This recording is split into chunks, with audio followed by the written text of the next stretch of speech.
누가복음 16장 말씀 14절로부터 마지막 절까지 우리가 보도록 하겠습니다. 조금 깁니다. 마지막 절이 31절이거든요. 그래서 좀 길지만 예수님께서 예화를 했기 때문에 좀 긴데 이 예화를 자를 수는 없잖아요. 그러니까 우리 다 같이 14절로부터 봉독하도록 하겠습니다.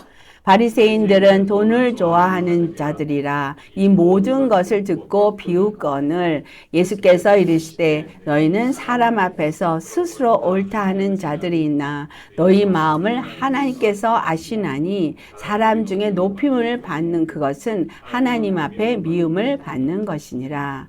율법과 선지자는 요한의 때까지요 그 후부터는 하나님 나라의 복음이 전파되어 사람마다 그리로 침입하느니라. 그러나 율법의 한 획이 떨어짐보다 천지가 없어짐이 쉬우리라. 무릇 자기 아내를 버리고 다른 데 장가드는 자도 간음함이요 무릇 버림당한 여자에게 장가드는 자도 간음함이니라.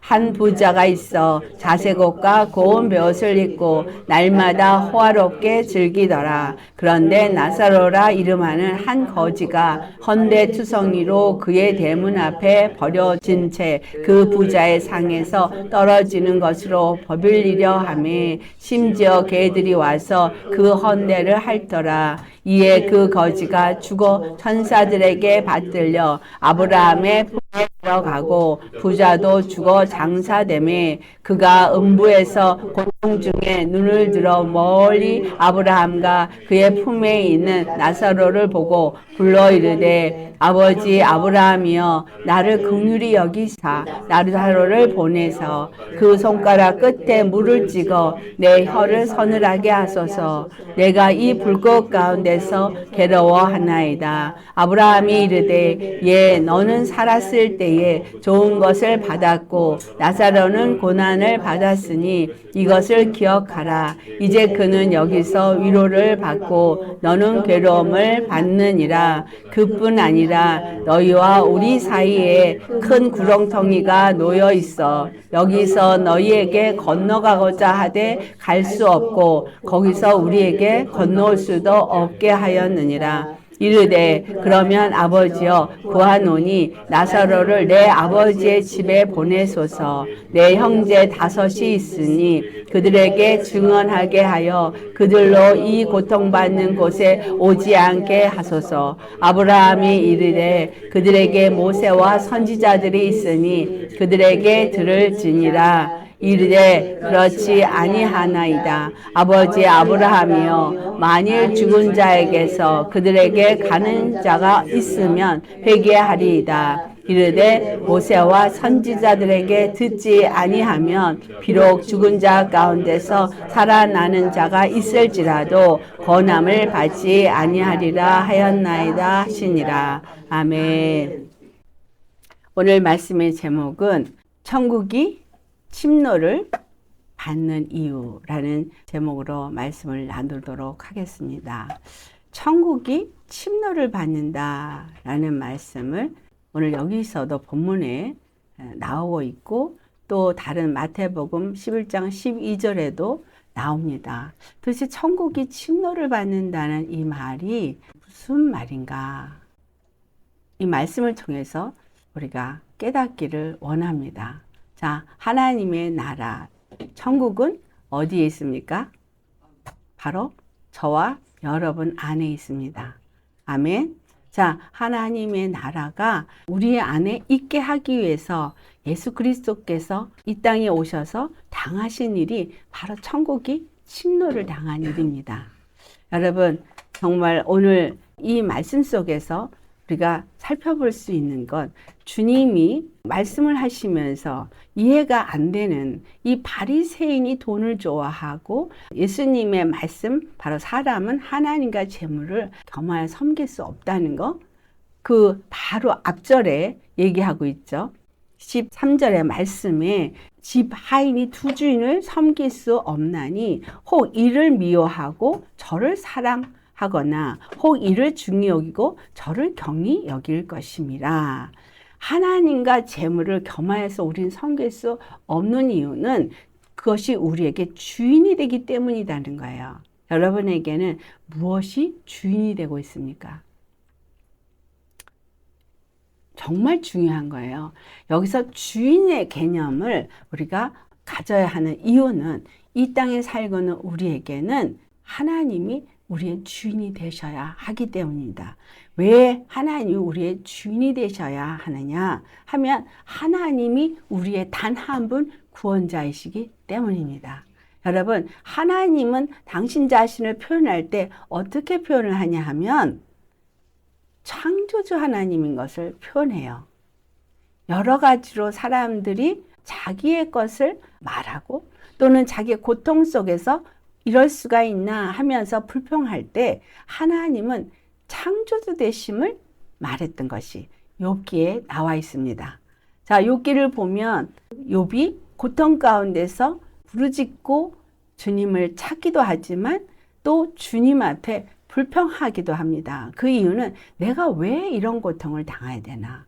왜 하나님은 나한테 이런 어려움을 주는가? 라는 말을 하죠. 그에 대해서 그가 자기 생각에 자기는 의로운 자고 하나님을 경외하는 자고 하나님 앞에 악을 행한 것이 없다고 생각했습니다. 그래서 하나님 앞에 열심으로 전심으로 하나님을 섬기며 예배하며 그렇게 살았는데 중요한 것은 그가 당하는 고난을 당하게 됐다라는 거예요. 열심히 살았는데 열심히 믿었는데 고난을 당한 거예요. 그러니까 친구들이 와서 그동안 욥이 행한 그 어떤 좋은 일도 다 묻혀버렸어요. 갑자기. 그 이전에 욥은 많은 선한 일을 했어요. 그런데 그에게 찾아온 친구들이 그에게 하는 말은 비난이었어요. 너가 하나님 앞에 죄를 졌기 때문에 이와 같은 고통을 당하는 것이다. 네가 죄를 졌기 때문에 하나님이 너를 저주하는 것이야. 그러면서 그를 비난했어요. 이것은 이스라엘이 당하는 그 고통의 어떤 비유로 욥이 기록되었다는 것을 여러분 아셔야 합니다. 그들이 물론 하나님 앞에 죄를 전 자도 있지만 하나님 앞에 경건하게 살기 위해서 아주 애쓰고 힘쓴 사람도 있습니다. 그런데 그 고통은 모두에게 똑같이 겪은 것을 우리가 구약을 통해서 보면 알 수 있습니다. 또 한 사람 다윗을 봐도 그가 하나님 앞에 부름을 받아 이스라엘의 왕으로 세워질 것을 하나님이 말씀하시고 그에게 기름을 부었는데 기름 부음을 받고 뭔가 잘 돼서 하나님의 기름 부음 안에서 골리앗도 물리치고 또 사울 왕의 사위도 되고 나아가면 정말 승승장구하면서 뭔가 잘 풀리는 것 같았는데 축복을 받는 것 같았는데 그 뒤에 따라온 것은 사망 권세자가 끊임없이 그를 죽이려고 따라다녔다는 거죠. 이해를 할 수가 없죠. 왜 하나님이 기름 부으면 나를 이스라엘 왕으로 나를 세운다 했는데 내가 왜 이렇게 죽임의 고통을 당하면서 쫓겨다녀야만 하겠는가? 그래서 그 쫓김을 당하는 가운데 시편이 많이 기록이 돼서 시편을 보면 그 고통 속에서 부르짖는 기도도 있고 또 그 가운데서도 주님의 위로를 받으면 주님은 나의 구원자이십니다. 주님은 나의 방패이십니다. 나의 산성입니다. 또 막 찬송하기도 해요. 우리도 신앙생활 하면서 그러죠. 어떤 고통 속에 있을 때는 정말 주님이 나를 버리셨나? 주님은 도대체 어디 계신가? 이러지고 또 뭔가 잘 될 때는 주님이 나를 축복하시나 봐. 똑같아요. 이 본문에서 우리에게 가르쳐 주는 건 그 어떤 상황에서도 네가 즐거울 때나 또는 축복을 받아서 뭔가 풍성할 때나 또 네가 고통 가운데 있을 때나 또 어려움 속에 있을 때나 정말 욥처럼 자식을 다 잃고 재산을 다 잃고 거기에 더해가지고 와이프한테서 욕을 먹고 그리고 또 육체가 질병에 걸린 것처럼 온 만신창이가 된 몸으로서 도무지 소망이 없는 정말 욥은 완전히 소망이 끝난 것 같이 되어졌잖아요. 그런 가운데서도 여러분 주님을 찬양하실 수 있겠습니까? 바로 이거예요. 주님은 우리에게 뭐로 기대하시냐 하면 내가 너희의 주, 구원의 하나님이다. 이거를 믿느냐? 이걸 원하십니다. 그것을 정말 우리는 축복받을 때는 우리 주님은 너무 정말 나의 구원의 하나님이십니다. 너무 감사합니다. 막 찬양을 하지만 정말 고통 속에 있을 땐 하나님 정말 계신 거 맞아?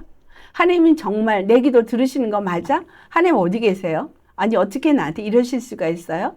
내가 얼마나 주님을 섬겼는데 어떻게 나한테 이렇게 하실 수가 있어요? 그러면서 잘 되는 사람은 자기가 복을 받아서 하나님 앞에 잘 되고 있고, 또 고통을 당하는 사람은 뭔가 자기는 저주를 받아서 이런가 하면서 하나님 앞에 두려워하기도 하고 낙심하기도 하고 원망하기도 하면서 비교를 하거든요. 여러분, 하나님을 나의 주, 나의 하나님, 나의 구원의 하나님이라고 여기는 사람은 어떤 상황이든, 그것이 평안함이 있든 아니면 고난이 있든 그 어떤 상황에도 그 하나님을, 주님은 나의 주님이십니다, 고백할 수 있는 그런 사람이 되어야 한다는 거예요. 여기서 이 부자가 네게 마음이 어디 있느냐, 그걸 얘기를 한 거거든요. 부자가 아니고 바리새인. 자, 두 주인을 섬길 수 없어.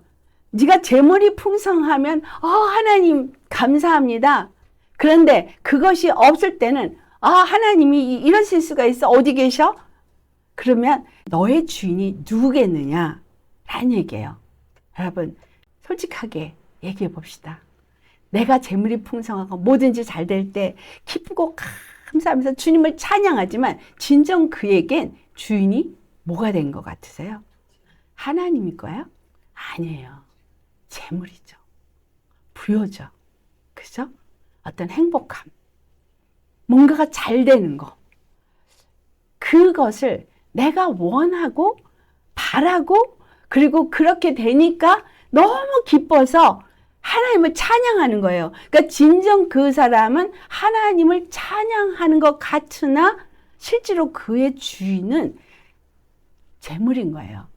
오늘날 많은 기독교인들이 바로 이와 같은 믿음 생활을 합니다. 그래서 인본주의 신앙을 가졌다라고 표현하는 것은 하나님이 나에게 복 주시기 위해서 계신 분처럼, 하나님은 나에게 뭔가 풍요를 주기 위해서 주는 풍요의 신인 것처럼. 여러분, 그것이 바알이죠. 풍요의 신은 바알입니다.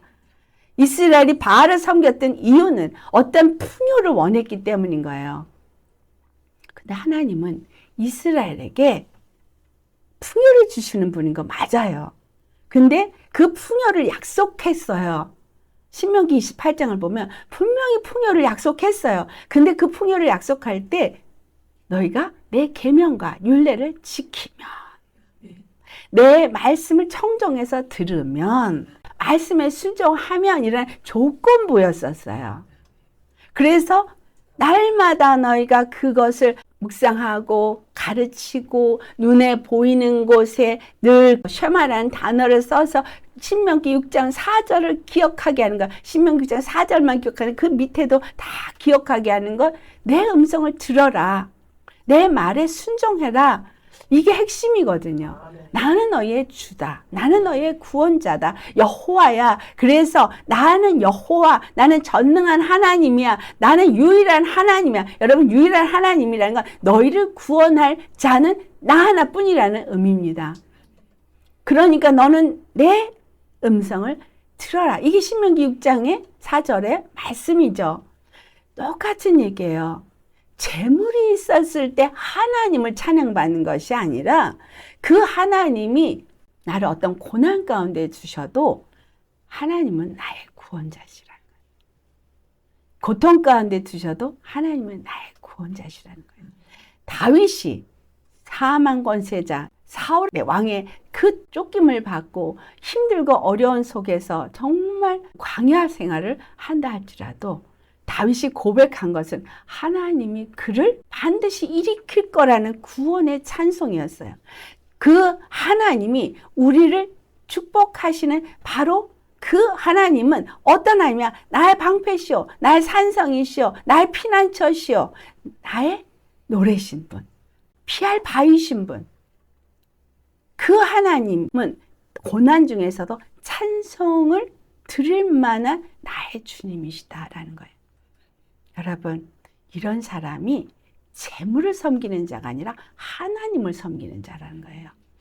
우리가 하나님을 섬긴다 하면서 하나님을 내가 부르짖을 때 그 하나님을 항상 어떤 복, 어떤 저주 이런 식으로 생각하는 거예요. 그래서 신명기 30장에 여호와께서 주신 말씀이 보니까 복과 저주와 생명과 사망을 놓을 때 너희는 생명을 택하라 말하는 거예요. 이 생명을 택하는 게 도대체 무엇인가? 이 생명을 택한다는 건 이 생명이 어디서 오느냐를 관심 있게 보라는 거야. 이 생명은 어디서 오냐? 바로 여호와 하나님과 온전한 관계가 있을 때.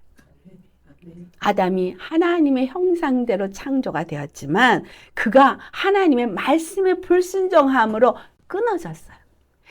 하나님의 말씀에 불순종했다는 것은 하나님을 주로 섬기지 않는다는 거예요. 그러니까 끊어졌어요. 끊어지고 나니 하나님의 생명에서 끊어지고 하나님의 축복에서 끊어지고 하나님과 관계가 끊어지니까 그들은 하나님을 알래야 알 수도 없고 하나님을 만날 수도 없는 하나님과 그들 사이에 뭐가 있어요? 구렁텅이가 생겨버린 거예요. 여기 말하니까 그 아브라함과 그 지금 음부에 떨어진 부자와 사이에 구렁텅이가 있었던 거예요. 이 구렁텅이는 끝이에요. 끝에 만난 거예요. 그런데 이 구렁텅이는 사실상 시작에서부터 있었어요. 우리의 삶에 하나님은 이미 하늘과 땅 사이에 구렁텅이가 있는 걸 말씀하셨어요. 그 말씀을 창세기부터 말씀하셨어요. 왜냐하면 빛과 어둠은 공존할 수가 없기 때문에 윗물과 아랫물은 같이 할 수가 없기 때문에 반드시 이거는 나뉘게 되어 있다는 것을 창세기 1장에서 이미 말했어요. 빛과 어둠이 함께 할 수 없기 때문에 빛이 있으라 했던 것은 빛 가운데 나오라고 주신 것이지 그냥 빛을 보기만 하라고 주신 건 아닌 거예요. 예수님이 이 땅에 오셨습니다. 예수님이 이 땅에 오셔서 말씀이 육신돼 오신 것을 사람들에게 생명의 빛으로 오셨다라고 요한복음 1장 4절에 말하죠. 그 빛으로 오신 예수님이 사람들에게 생명의 빛이라는 거예요. 왜냐하면 어둠에는 사망이 지배하고 거긴 생명이 없어요. 그러니까 어둠 가운데 있는 자들에게 빛으로 비치실 때 이 빛이 생명이기 때문에 빛을 보고 생명으로 나오라고 오셨다는 거예요. 예수님이 이 땅에 오셔서 지금 이 바리새인들에게 하는 말은 주인을 확실하게 하라는 거예요. 주인을 확실히 하라고 하는데 그 주인을 확실히 해야 되는 것은 누가 너희의 주인이냐라는 의미예요. 그래서 첫 번째 뭐를 말했어요? 교만한 마음을 말했어요. 하나님이 주인이면 하나님 앞에서 옳다 인정함을 받을 수 있는 자가 이 땅에 없다라는 말이에요. 왜냐하면 이 땅은 근본 어둠이었으니까. 이 땅에는 의가 없나니 하나도 없다고 로마서 3장 10절에 말한 것처럼 없어요. 의가 없어요. 선이 없어요. 어둠이 뿐이고 빛이 없어요. 그런데 그 어둠에 있는 자가 이 땅의 재물을 취하고 재물로 만족함을 얻는 자가 스스로 자기가 옳다라고 한다는 거예요. 이 바리새인들이 자기네가 스스로 옳다고 하는 거예요. 근데 왜 옳다 그래요? 우리는 율법을 잘 지키기 때문에 옳다라고 말하는 거죠. 그러나 이 옳다고 자기를 스스로 높이는 사람은 하나님께서 그 마음을 아시는데 그 교만함을 미워하신다라는 거예요. 하나님이 나를 축복하셔서 나는 잘 풀리고 있어. 나는 이렇게 복을 받았어. 이게 뭐예요? 옳다. 스스로를 높이는 거예요. 내가 하나님 앞에 잘해서, 내가 하나님 앞에 의로워서. 맞죠? 여러분, 정말 말씀 하나하나 속에서 주시는 말씀이 나에게 어떤 메시지를 주는 거를 잘 아셔야 돼요.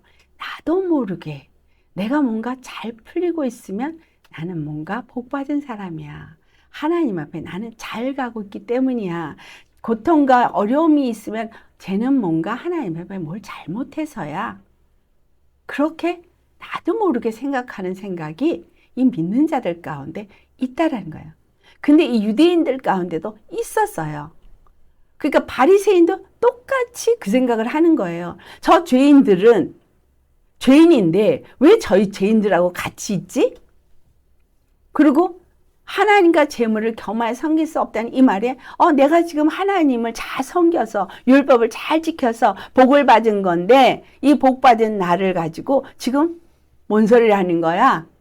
라고 지금 이 바리새인이 말한 거예요. 하나님 앞에선 이 부자와 나사로 비유를 하신 이유가 뭐겠어요? 사람들 보기에 거지요.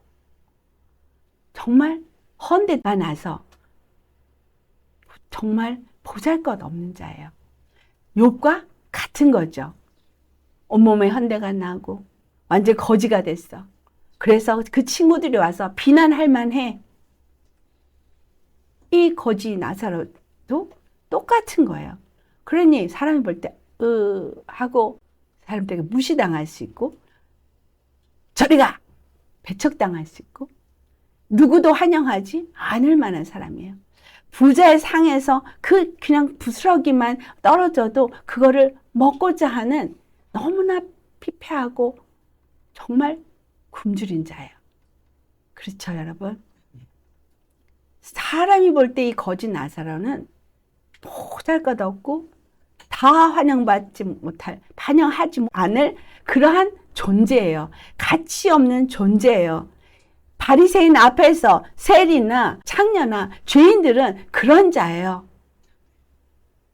그런데 누가 천국에 가냐라는 거야. 누가 아브라함의 자식이고 누가 아브라함의 품에 갔느냐라는 걸 예수님이 말하고 있는 거예요. 그러니까 시작과 끝을 지금 말해 주신 거예요.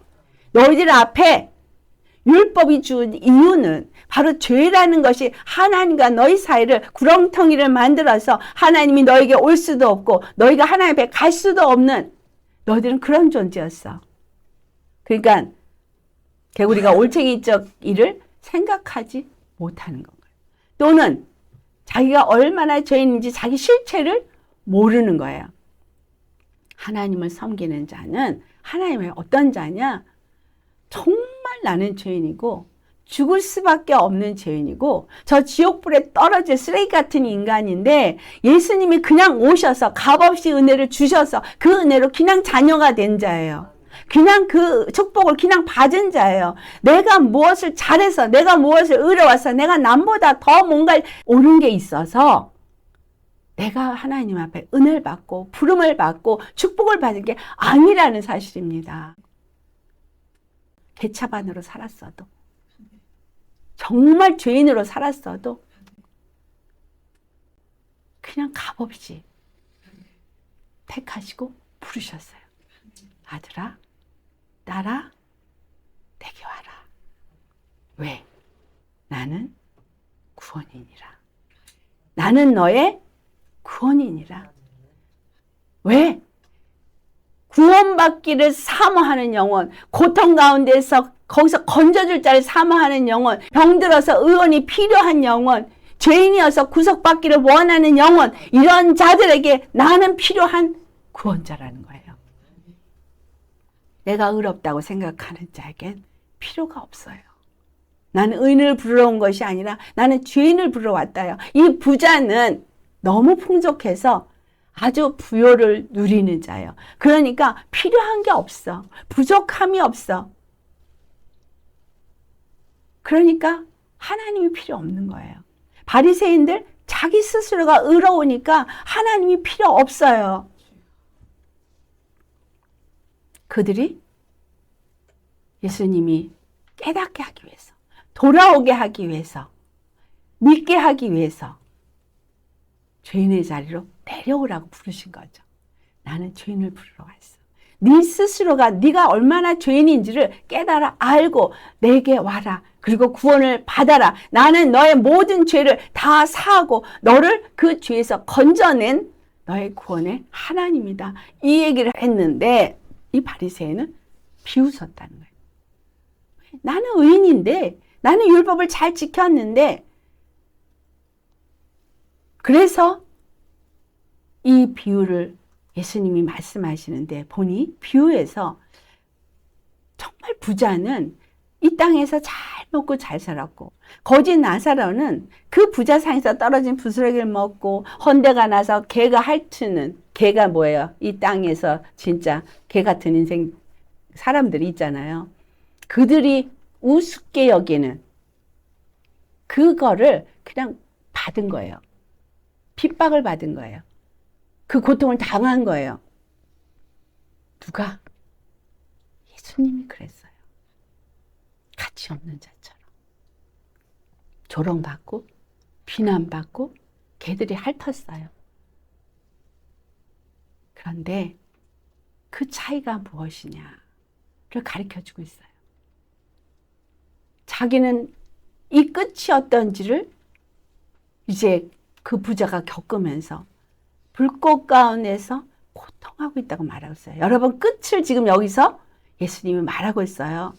하나님을 온전히 주로 섬기지 못한 재물을 따라서 재물이 주인이 되어진 자들은 불꽃의 가운데서 고통 가운데서 정말 괴로워 부르짖게 된다는 걸 말해주고 있어요. 이 땅에서 여러분 재물을 따라가십니까? 이 땅에서 어떤 부귀 영화를 추구하고 계십니까? 이 땅에서 뭔가 잘 되기를 원하십니까? 그 세상의 것이 나의 주인이 되어 있다면, 내 쾌락이 내 주인이 있다면, 돈이 내 주인이 되어 있다면 그 끝은 불꽃 가운데서 떨어지게 될 거라는 거예요. 영원한 음부로 떨어진다는 거예요. 돈이 나에게 어떤 안위를 주고 돈이 나에게 어떤 만족감을 주고 나에게 뭔가 헝그리하지 않게, 뭔가 갈급하지 않게 한다면 그것은 곧 재물이 주인이 되어 있는 거예요. 그래서 그는 하나님이 필요 없었던 자죠. 죽고 나니 히브리서 9장 27절 말씀처럼 한 번 죽는 것은 사람에게 정한 이치요 그 이후에는 심판이 있다는 것처럼 거짓 나사로도 죽고 이 부자도 죽었어요. 죽고 나서 그들의 결과는 너무나 판이하게 달랐던 건 이 땅에서 비참했던 거짓 나사로는 아브라함 품에 안겼고 이 땅에서 부귀 영화를 누렸던 부자는 저 지옥의 불에서 떨어져서 고통 가운데 있게 되어졌다는 거죠. 그런데 거기서 내 혀를 서늘하게 저 보잘것없는 거짓 나사로가 저기 있네. 걔 좀 보내주세요. 걔 좀 보내서 날 여기 좀 내 혀에 물을 좀 축여서 서늘하게 해주세요. 왜냐하면 그 거짓 나사로는 내 밥상에서 떨어진 떡을 먹고 있었기 때문에 정말 우습게 여기는 하인처럼 부렸던 사람이거든요. 그러니까 걔를 좀 보내주세요. 나를 위해서 걔가 좀 와가지고 이렇게 혀를 좀 서늘하게 해주세요. 그럽니다. 그런데 뭘 말씀하세요? 아니, 너와 나 사이는 구렁텅이가 있어서 네가 우리에게 올 수도 없고 또 우리가 너에게 갈 수도 없다. 나사로 갈 수도 없어. 그러니까 그래요? 그러면 내 형제가 5이나 있는데 이 형제들도 절대 여기에 오지 않아야 되겠으니까 주님 저를 보내서 내 형제들에게 좀 말해주세요. 여기 오지 않게. 말하자면 복음을 전해서 전도해서 저들이 여기에 오지 않게 좀 해주세요 라고 말하는데 그때 주님의 말씀이 뭐였었어요? 아니, 죽은 자가 살아난다 할지라도 뭘 해야 된다는 거예요. 모세와 선지자에게 듣지 아니하였다면 비록 죽은 자 가운데서 살아나는 자가 있을지라도 그들이 권하는 말을 받지 않을 것이다. 여러분, 이 말을 지금 바리새인에게 하는 말이에요. 율법과 선지자의 앞에 서서 그 율법과 선지자가 무슨 말을 하는지를 들어야만 한다는 거예요. 듣지 않으면 죽은 자가 살아 일어났어도, 자, 바리새인 앞에 죽은 자가 살아 일어난 게 누구예요? 나사로. 그렇죠? 죽은 자가 살아난 거 봤어요. 많은 이적과 표적 봤어요. 그래도 그들이 믿지 아니했고 권함을 받지 않았어요. 무슨 권함? 천국에 들어오라고. 하나님의 나라의 복음을 듣고 거기에 참여하라고 권함을 받아도 그것을 받지 않는다는 거예요. 여러분, 오늘 여기서 예배드리고 주의 말씀을 듣지만 얼마만큼 이 말씀 앞에 정말 내가 예수님을 주로 섬겨야 되겠다는 그 간절함이 있습니까? 사모함이 있습니까? 정말 예수님을 믿지 않으면 안 되겠구나라는 절박한 그 심령이 되고 계십니까? 그냥 앉아서 말씀을 듣고 그냥 그렇구나. 이건 그만큼 절박함이 없는 거예요. 사모함이 없는 거예요. 왜? 뭔가 부족함이 없기 때문인 거예요. 아니, 나 부족한데요. 말씀을 듣다 보니까 그게 부족한, 그럼 그분이 부족한 것 같지. 근데 뭔가 고통 가운데 있지 않기 때문인 거예요. 절박한 고통이 없기 때문인 거예요. 그러면 내 안에 다른 주인이 있다는 얘기죠. 오직 예수님만 정말 굶주린 자는 오늘 여기서 예수님이 뭘 말씀하시냐? 모세와 선지자 앞에 서야 된다는 거예요. 그런데 이 모세와 선지자 앞에 서는 말씀을 주실 때에 어떻게 말했냐면 16절과 17절 말씀 우리 다시 한번 봉독해 볼까요? 율법과 선지자는 요한의 때까지요. 그 후부터는 하나님의 나라의 복음이 전파되어 사람마다 그리로 침입하느니라. 그러나 율법의 한 획이 떨어짐보다 천지가 없어짐이 쉬우리라. 아멘. 너무 중요한 말씀이 여기에 숨어져 있습니다. 율법과 선지자는 요한의 때까지래요. 이게 무슨 말일까? 요한은 누구이고 왜 율법과 선지자는 요한의 때까지인가? 라는 걸 알아야 되겠죠. 자, 율법과 선지자는 구약이라고 우리 생각하고 있습니다. 다시 말하면 율법에 기록된 말씀, 선지자에 기록된 모든 말씀은 세례 요한에서 끝난다는 얘기예요. 그러니까 율법과 선지자의 모든 말씀은 세례 요한에서 끝나고 그 후부터는 하나님의 나라의 복음이 전파되리라고 말하십니다. 세례 요한이 와서 한 것은 회개하라 천국이 가까이 왔느니라 하면서 천국에 대해서 전파를 하는데 회개하라 천국이 가까이 왔느니라 천국이 가까이 왔다라고 말 그 천국이 누구냐는 거예요. 그 천국은 바로 예수 그리스도를 말하는 거죠. 예수 그리스도를 가르친 게 세례 요한이에요. 그러니까 지금 율법과 선지자까지 있는 율법과 선지자가 어떤 말을 했어요. 계속 말해왔어요. 그리고 그 말해온 것들이 이제 세례 요한에 의해서 그 모든 말씀들은 바로 이 사람을 위함이야. 바로 이 사람에 대한 말이야. 이것을 세례 요한이 했다는 거예요. 이제 이 요한과 선지자들이 한 모든 말씀이 이제 이루어졌어. 성취됐어. 회개해. 그리고 이분을 받아들여. 이분이 바로 너에게 천국이야. 하나님 나라야. 복음을 선포한 거예요. 그래서 율법과 선지자의 글은 세례 요한까지가 되는 거예요. 이 세례 요한이 이 율법과 선지자의 모든 것을 끝으로 예수 그리스도를 가리켰다면 이 모든 가르침이 율법은 뭐로 표현되어 있냐면 초등교사로 표현되어 있죠. 왜냐하면 율법과 선지자는 그들의 죄를 깨닫게 하기 위해서 주어진 것이기 때문인 거예요. 로마서 3장 20절에 율법의 용무는 죄를 깨닫게 하는 거라고 말하고 있어요.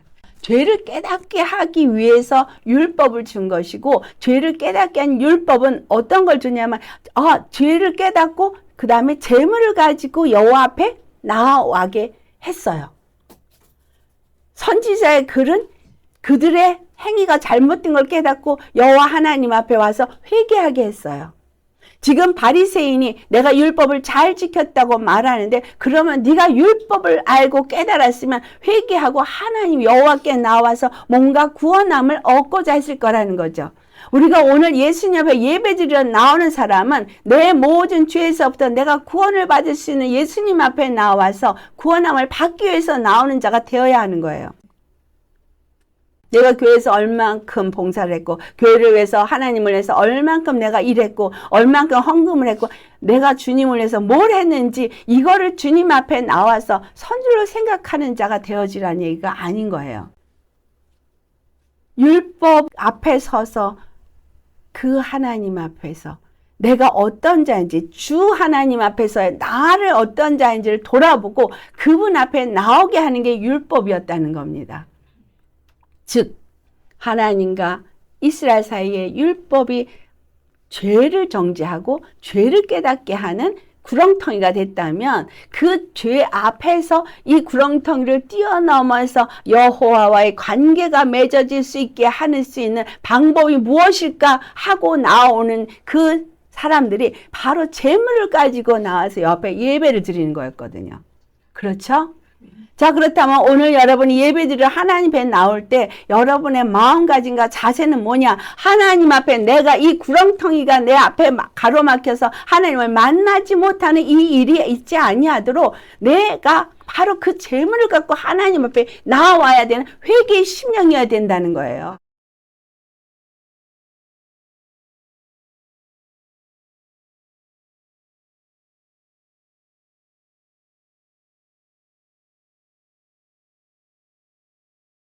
여러분 항상 기억하셔야 합니다. 하나님과 나 사이에는 구렁텅이가 있습니다. 예수님 십자가에 죽으셨으니까 이제 구렁텅이 없어. 예수님이 십자가에 죽으셨기 때문에 나는 이제 의인이야. 맞아요. 그런데 사실상 매일 죄를 짓고 살아요. 이 말의 의미는 주님이 내 죄를 다 세준 거 맞고 내가 죄 없는 건 맞은데 정말 내가 예수님이 주인이 되어지고 예수님 앞에 내가 겸손한 신령이 되었느냐라는 거예요. 그렇다면 주님 앞에 늘 나와서 예배 드릴 때 정말 이 죄인이 주님의 은혜를 입었습니다. 그래서 내가 죄사함을 받았고 하나님의 은혜 앞에 있습니다. 그러니 주님 찬양합니다. 주님은 나의 구원자이십니다. 주님은 나의 영광이십니다. 주님은 나의 단 하나의 힘이십니다. 능력이십니다. 그분을 높이 찬양할 거예요. 온 마음으로. 그렇죠? 차지도 않고 덥지도 않아서. 이거는 믿는 건지 안 믿는 건지 왜? 자기가 벌거벗은 거, 가련한 거 알지 못하기 때문에, 눈먼 거 알지 못하기 때문에, 이건 바로 죄인인 줄을 알지 못하기 때문인 거예요. 회개가 안 되는 거예요. 상황이 정말 이 나라가 이 모양인데도 회개가 안 되는 거예요. 왜? 내가 죄인이란 생각이 안 드니까. 나는 잘했어. 이 바리새인처럼 나는 잘했어. 나는 예수님 믿고 왔어. 난 열심히 주님 앞에 기도 생활을 했어. 나는 주님이 원하시는 것을 하려고 애쓰고 노력했어. 주님이 나한테 지금 은혜를 안 주셔서 아직 그걸 못할 뿐인 거지. 나는 애썼어. 여러분, 하나님 앞에 나는 이렇게 했기 때문에 옳다라고 할 수 있는 건 없습니다. 율법과 선지자가 무엇을 했느냐? 여러분, 왜 침노를 당한다는 말을 해요? 이게 또 번역이 바뀌면서 침입으로 바뀌었어요. 근데 여기서 이 침입이라고 번역이 됐든 침노로 번역됐든 옛날엔 침노라고 번역이 됐던 이 단어, 이게 뭐냐면요, 비아조라는 단어예요. 헬라 말로 비아조. 근데 이걸 아셔야 돼요. 이 비아조가 뭔가 좋은 단어인 것 같죠? 아니에요. 복음이, 하나님의 나라 복음이 전파되니까 여러 사람들이, 많은 그 모든 사람들이 침노를 한다, 침입을 한다, 이렇게 표현되어 있는데, 이 비아조라는 단어를 찾아가면 어떻게 이것이 번역될 수 있느냐 라면 press 또는 suffer, 그 다음에 다른 또 하나는 violence. 이 단어들이 하나도 좋은 단어가 없어요. 되게 고통받고 힘들고 고난받고 폭력적인 그런 의미를 다 담고 있어요. 근데 이 단어가 천국이 침노를 당하나니 침노하는 자는 빼앗느니라고 말한 그 마태복음 11장 12절에도 계속해서 이 똑같은 단어를 썼고, 거기서는 번역이 될 때 다른 말, suffer 했다는 것과 또 violence라는 단어로 번역이 되어지지만 이 번역은 다 뭘 말하냐면 바로 예수 그리스도가 당한 고난을 말한다는 거예요. 우리가 그러면 이거를 좀 살펴볼 필요가 있겠죠. 그래서 마태복음 11장을 가보시겠습니다. 자, 이제 세례 요한 때부터 온 것에 대해서 12절에 말하고 있죠. 세례 요한의 때부터 지금까지 천국은 침노를 당하나니 침노하는 자는 빼앗느니라. 여기서 침노가 2번 단어가 나오는데 이것이 아까 우리 본문에 나왔던 침입이라고 한 거나 번역, 그 한국말로 다르지 단어는 똑같은 비아조라는 단어입니다. 근데 이 말씀이 이 세례 요한을 통해서 뭐라고 말해? 우리 10절부터 같이 보겠습니다. 기록된 바 보라 내가 내 사자를 내 앞에 보내노니 그가 내 길을 내 앞에 준비하리라 하신 것이 이 사람에 대한 말씀이니라. 내가 진실로 너에게 말하노니 여자가 낳은 자 중에 세례 요한보다 큰 이가 일어남이 없도다. 그러나 천국에서는 극히 작은 자라도 그보다 크니라. 세례 요한의 때부터 지금까지 천국은 침노를 당하나니 침노하는 자는 빼앗느니라. 아멘. 그래서 모든 선지자와 율법에 예언한 것이 요한까지니 라고 말하고 있어요. 그리고 14절 만일 너희가 즐겨 받을진대 오리라 한 엘리야가 곧 이 사람이니라. 주님이 지금 세례 요한을 말하는데 세례 요한이 여자가 낳은 자 중에 세례 요한보다 큰 이가 일어남이 없다라고 말했어요.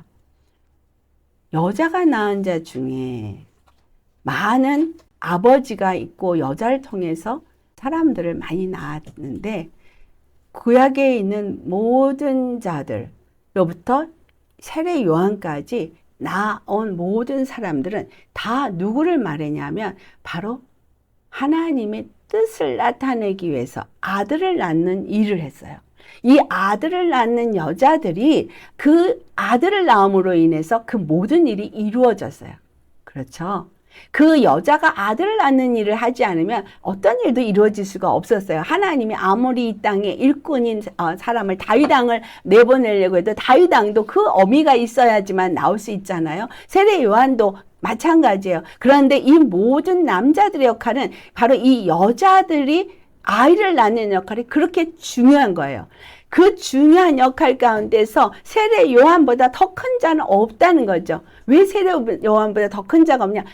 모든 그 과거에 그 율법에 나온 모든 여자들이 아들 낳아서 거기서 중요한 어떤 인물 모세도 낳고 중요한 인물 아브라함도 낳고 중요한 인물 이삭도 낳고 중요한 인물이 다윗 왕도 낳고 다 낳았지만 세례 요한보다 큰 자가 없다는 거예요. 왜냐하면 이 모든 것들은 통해서 하나님의 뜻을 말한 것이고 이 모든 것들은 바로 예수 그리스도를 딱 지명한 세례 요한을 위해서 다 존재했던 자들인 거예요. 예수 그리스도를 직접 눈으로 보고 이가 바로 하나님이 보내신 천국이다라고 지명한 사람 세례 요한 하나였기 때문인 거예요. 예수님을 보고 예수님을 지명한 이 사람을 낳은 여자가 굉장히 중요한 거죠. 이 세례 요한이 낳을 수 없는 중에 낳은 자죠. 그래서 여자가 낳은 자 중에 이 세례 요한보다 더 큰 자가 없어요. 그런데 천국에서 극히 작은 자가 그보다 크다. 예수님을 직접 보고 예수님이 바로 그 율법과 선지자가 말한 그분이야 라고 지명한 그 세례 요한보다도 복음을 받아들인 자 중에 가장 작은 자가 그보다 크다는 거예요. 지금 거짓 나사로가 가장 큰 자가 될 수 있는 건 그가 복음을 받아들였기 때문이라는 거야. 너희들이 지금 말하고 있는 저 세리들, 저 창녀들, 너희들이 비웃고 저들이 부족하다고 생각하고 이 거짓 나사로처럼 그렇게 비천하게 여기지만 저들이 천국에서는 가장 큰 자다. 그 말을 하는 거예요. 여러분, 이 말의 의미가 뭐예요? 가장 낮은 자리에 있는 자가 천국에서 가장 큰 자다 이거예요. 누가 가장 낮았어요? 예수 그리스도. 그는 하나님과 동등됨을 여기지 아니하시고 그 하나님의 그 보좌를 버리시고 이 땅에 오셔서 사람의 모양으로 나타나셔서 죄인처럼 십자가에 못 박혀 죽으시기까지 겸손하게 하나님의 뜻대로 순종한 자예요. 하나님의 뜻을 이루신 분이에요. 정말 비천하게 당하고 고통당하는 그 서퍼링, 하나님의 십자가 내어놓는 그 죽임을 당하시는 그 일을 그분이 당하신 것이 그게 바로 비아조예요. 천국은 침노를 당하는, 천국이 누구? 예수님. 예수님은 침노를 당하는데 서퍼링 당하고 또 프레스를 당하고 그렇게 정말 사람들에게 폭력을 당해서 그 폭력을 당함으로 그래서 침노하는 자가 그를 빼앗아서 예수님이 그에게 빼앗겨진 자처럼 십자가에 죽어진 자가 되어졌다는 얘기가 바로 이 말의 의미입니다. 그러나 그것으로 인해서 어떤 일이 일어났느냐라는 게 키죠. 예수님이 왜 그 침노를 당했어요? 왜 천국이 침노를 당했어요? 왜 예수님이 그렇게 고통을 당하시고 고난을 당하시고 십자가에 죽었어요? 왜 예수님이 그렇게 그 폭력을 행하는 자들에게 마치 가치 없는 자처럼 마치 죄인처럼 십자가를 지셨어야만 했느냐라는 거죠. 그런 예수님을 향해서 세례 요한은 바로 이가 그 율법과 선지자가 말해왔던 바로 그분이야. 그 약속의 성취야. 이분이 바로 율법에서부터 우리를 건져서 단 한 분 그리스도야. 이걸 말했다는 거예요. 세례 요한에 대해서 예수님이 지금 마태복음 11장 14절에 엘리야라고 표현했잖아요. 이 엘리야가 어떤 자냐? 말라기 4장을 가보시겠습니다. 5절과 6절 말씀 같이 봉독하겠습니다. 보라, 여호와의 크고 두려운 날이 이르기 전에 내가 선지자 엘리야를 너희에게 보내리니 그가 아버지의 마음을 자녀에게로 돌이키게 하고 자녀들의 마음을 그들의 아버지에게 돌이키게 하리라. 돌이키지 아니하면 두렵건대 내가 와서 저주로 그 땅을 칠까 하노라 하시니라. 아멘. 여호와의 크고 두려운 날 뭐야? 심판의 날이죠.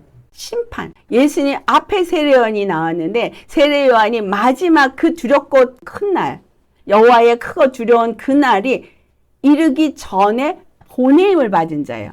그게 선지자 엘리야예요. 아합 왕 시대 때 이세벨이 바알과 아세라를 섬기게 하면서 모든 선지자를 다 죽이고 엘리야 한 사람만 남았을 때에 엘리야를 통해서 하나님이 뭘 했어요? 참 하나님이 누구신가를 깨닫게 하고 그 바알 선지자들 다 죽여버리고 그리고 백성들에게 바알이나 그 아세라가 참 하나님의 참신이 아니고 엘리야가 섬기는 하나님이 참 하나님이구나 라고 돌이켜서 여호와 하나님은 바알이 아니라 그 풍요의 신 바알이 아니라 엘리야의 하나님이 우리의 구원의 여호와이구나를 깨닫게 한 사건이 그 갈멜산에서 일으켰던 엘리야를 통한 사건이었던 거죠.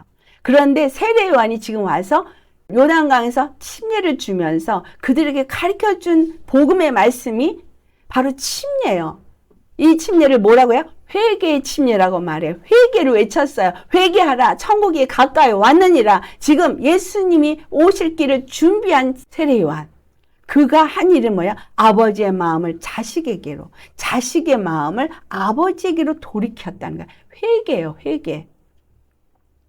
회개하고 천국을 맞이할 그 외침을 했어요. 근데 그 외침을 했는데 바리새인이나 그 서기관이나 이런 그 유대인들은 바로 그 천국을 침노했어요. 빼앗았어요. 프레스.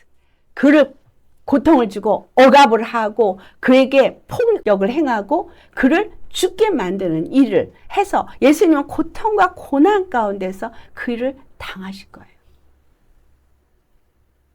그래서 천국을 빼앗은 거예요. 천국을 짓밟은 거예요. 천국이 침노를 당했어요. 폭력하는 자들에게. 그러나 그 일은 율법과 선지자의 기록이 됐다라는 거예요.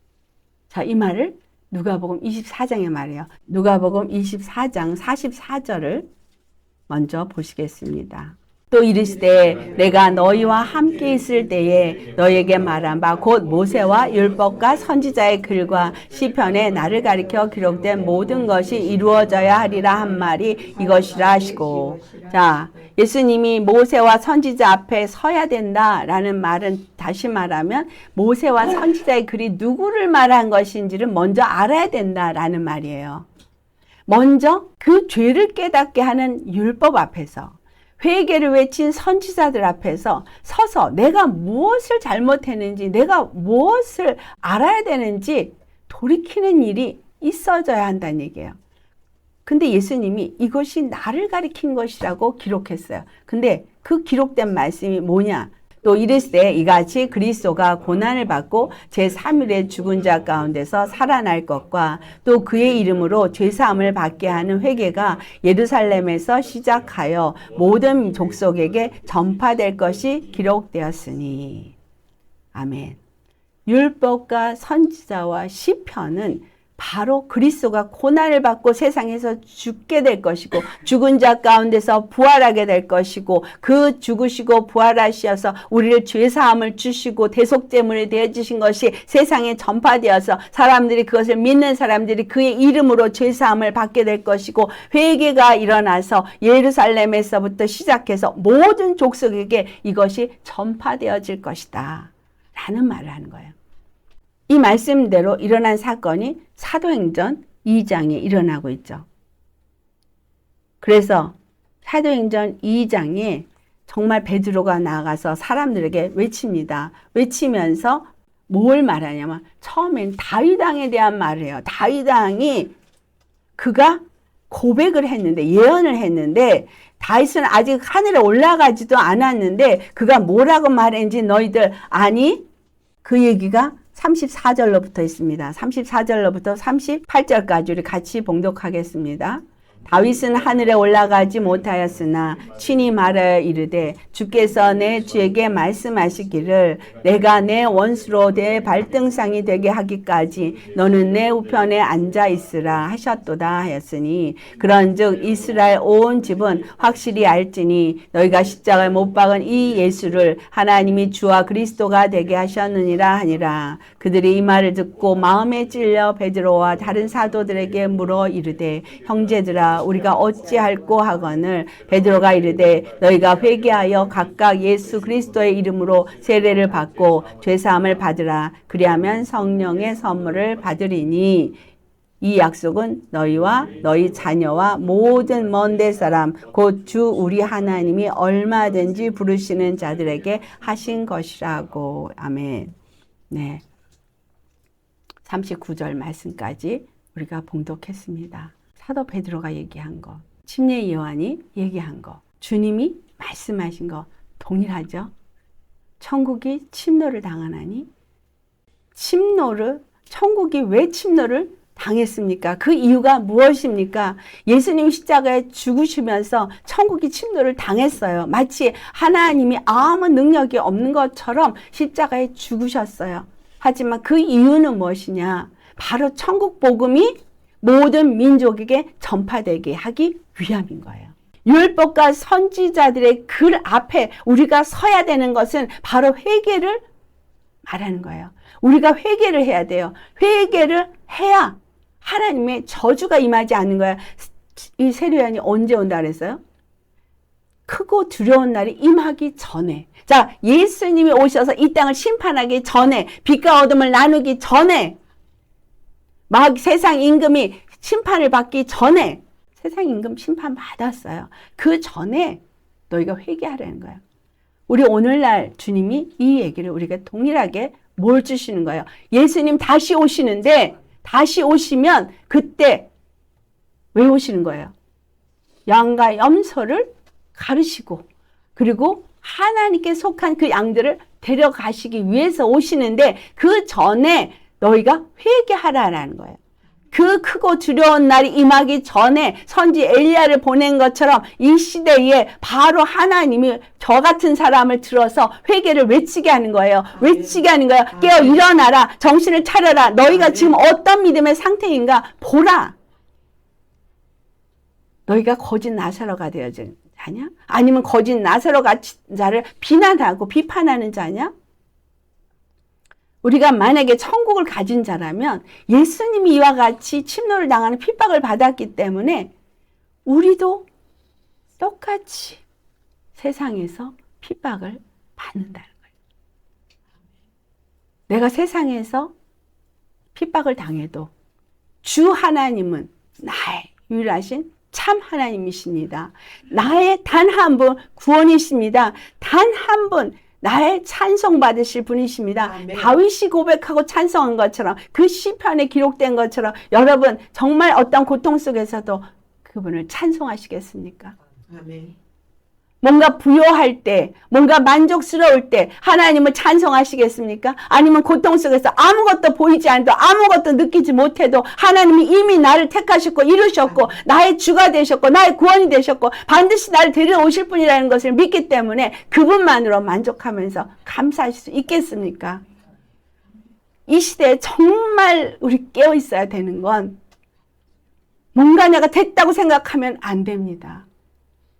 내 안에 예수님 외에 다른 것이 주인이 되어 있다면 정말 회개하셔야 합니다. 왜 내가 누구에게 뭔 소리만 들어도 기분이 나빠? 교만하기 때문인 거예요. 왜 내 입에서 다른 사람에 대해서 안 좋은 말이 나가? 벌써 마귀가 네 안에 있기 때문인 거야. 이 입에서 찬송을 하는 입술이 하나님을 부르는 입술이 저주의 입술이 되어져 있어서 입에서 더러운 말이 나간다면 회개하셔야 합니다. 주님 앞에 우리가 어떤 자이냐는 거예요. 유구무원입니다. 창조주 하나님 것만 얘기하셨어요. 다른 얘기 안 하셨어요. 욥에게 창조주 하나님 너가 이걸 아니? 욥에게. 그렇죠? 38장부터 계속해서 그 얘기를 들었을 때 욥은 그냥 손들었어요. 물칸 입술로 이치를 가리는 말을 내가 했나이다. 아버지여, 여호와 하나님이시여, 내게 말씀만 하시옵소서. 내가 듣겠나이다. 내게 응답하시옵소서. 내가 따르겠나이다. 주님이 말씀만 하시옵소서. 어디든지 주님이 말씀만 하시면 내가 그대로 순종하리다. 100% 자기가 없는 고백입니다. 자기 존재가 어떤 존재인지를 아는 고백입니다. 여러분 침노를 당했어요. 천국이 침노를 당했어요. 침노를 당할 만큼 예수님 십자가를 그렇게 가치없이 지셨습니까? 십자가를 지신 게 그렇게 가치가 없습니까? 다른 것과 바꿀 만큼 그렇게 가치가 없습니까? 입으로는 그게 굉장한 가치가 있는 것처럼 말을 하면서 왜 심령은 그렇지 못합니까? 왜 심령은 교만합니까? 왜 마음은 내가 뭔가 잘하고 있는 것 같이 생각합니까? 왜? 그렇게 하기까지 물과 피를 쏟으시고 나를 구원하신 하나님, 그 천국의 영생에 데려가게 하기 위해서 저 불꽃 가운데 떨어지지 않게 해서 주신 그 십자가가 왜 그렇게 먼 산 바라보듯이 절박하게 나한테 꼭 필요한 일이 아닙니까? 이거 아니면 나는 죽는다는 생각을 왜 못하십니까? 적당히 양다리 걸치지 마세요. 양다리 걸쳐서 구원이 있지 않습니다. 완전히 예수 그리스도가 전부가 된 사람만 구원에 이르게 됩니다. 내 심령이 주님을 얼만큼 갈급한지, 그리고 뭔가 내가 잘했다고 조금이라도 생각하는 것이 있다면 회개하세요. 또 내가 뭔가를 너무 부족해서 하나님이 내게 응답을 안 하시나 생각한다면 그것도 회개하세요. 하나님은 그냥 오셨어요. 값없이 오셨어요. 그냥 주셨어요. 목마른 자도 와라. 배고픈 자도 와라. 값없이 사 먹으라. 돈 없이 사 먹으라. 그냥 주셨어요. 내가 받은 구원이 그렇게 가치가 없는 게 아닙니다. 가치가 없어서 돈 없이 값없이 먹으라는 게 아니에요. 이 세상의 모든 걸 다 줘도 얻을 수 없는 거예요. 이 세상의 모든 걸 다 갖다 바쳐도 절대 가질 수 없는 거예요. 오직 예수 그리스도 한 분만이 우리의 길이고 그분만이 진리고 그분만이 생명이고 그분만이 우리를 구원할 수 있기 때문에 하나님이 그분을 그냥 주신 거예요. 하나님의 사랑이 그냥 나타나신 거예요. 근데 그 율법의 완성이 예수 그리스도를 통해서 이루어질 때 육체로 살지 않고 영으로 살게 하기 위해서라고 분명하게 말했어요. 재물을 추구하고 재물의 주인이 되는 게 아니라 하나님이 주인으로 섬기는 자가 되게 하려고 십자가를 지신 거예요. 내가 뭔가 좀 잘하고 있고 뭔가 내가 좀 잘 믿고 있잖아. 이렇게 생각하기 때문에 간절함이나 절박함이 없는 거예요. 여러분, 우린 그런 거 없습니다. 하나님 앞에 뭘 내가 잘했다고 자랑할 것도 없고요. 하나님 앞에 칭찬받을 것도 없습니다. 그냥 주셨기 때문에 얻는 것이고 안 주시면 내가 어제 은혜가 있었어도 오늘 안 주시면 그냥 끝이에요. 기도가 잘 됐다고 내가 뭔가 신령해진 거 아닙니다. 여러분 스스로가 나 신령해졌어요 라고 생각하지 마세요. 그런 말도 하지 마세요. 티끌도 생각도 마세요. 하나님의 은혜입니다. 사도 바울이 많은 일을 하고 뭐라 그랬어요? 나의 나된 것은 하나님의 은혜로다. 나의 나된 것은 하나님의 은혜일 뿐이지 내가 뭘 잘한 거 없어요. 정말 제대로 우리 정말 제대로 믿읍시다. 예수님이 주신 그 십자가의 사건은 이 나사로 같이 배물을 따라 살고 세상을 따라 살면 지옥이라는 걸 가르쳐 주신 말씀인 거예요. 그 누구도 그 불꽃 가운데서 고통하는 자를 살려줄 수 있는 길은 죽은 후에는 없어요. 길이 없어요. 살아있는 동안에 믿으십시오. 예수님 앞에 회개하십시오. 아멘. 돌아오십시오. 아멘. 조금도 내가 신령하다는 생각도 마시고 아멘. 내가 뭔가 안다도 마시고 아멘. 내가 뭘 잘했다도 마시고 아멘.